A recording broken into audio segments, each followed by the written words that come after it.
If your house feels unaffordable to you right now, you may be asking yourself, how do I know if selling my house makes sense right now? And there are a few factors in the answer to that. One is weighing monthly relief versus long term goals, right?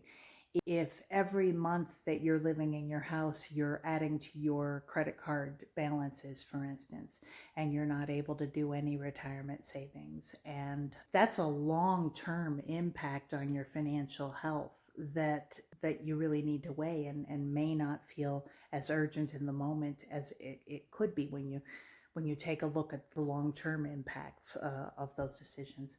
Of course, what is your equity position, right?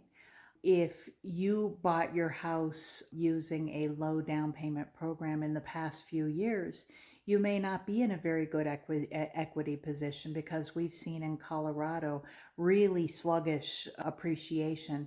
3 years now, I think it's been sitting at around 1% appreciation. And so, okay, if you've got a $400,000 house, you say, okay, well, it's gained 12,000 in value. What people often don't think about is that when you go to sell a house, there's a cost of selling it, right? That cost of selling it is going to include paying me or someone like me. Often in negotiations, the buyer is going to request that you pay their agent as well.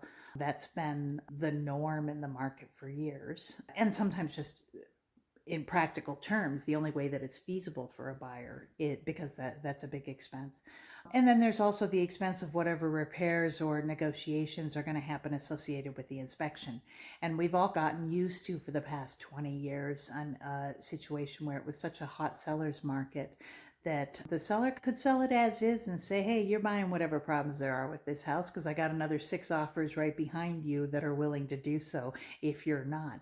That's not the state of the market now, right? If you've got an old furnace, you're probably going to be asked to replace it. If you've got a sewer line that has got cracks in it or displacement, you're probably going to be asked to replace it.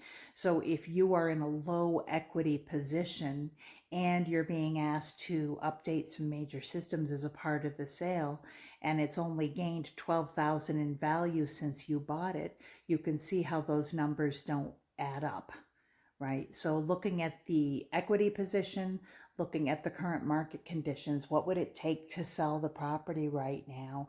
And what is the short-term pain that you're having? And is it pain that's causing you to adjust your lifestyle, or is it putting you in a real position that is unsustainable? So these are the conversations to be having with yourself and with somebody with a little bit of experience who can help you walk through these decision-making processes. Because it is a big decision and it's a nut to crack, right? If you're feeling like you're in an unaffordable position, at some point that becomes unsustainable.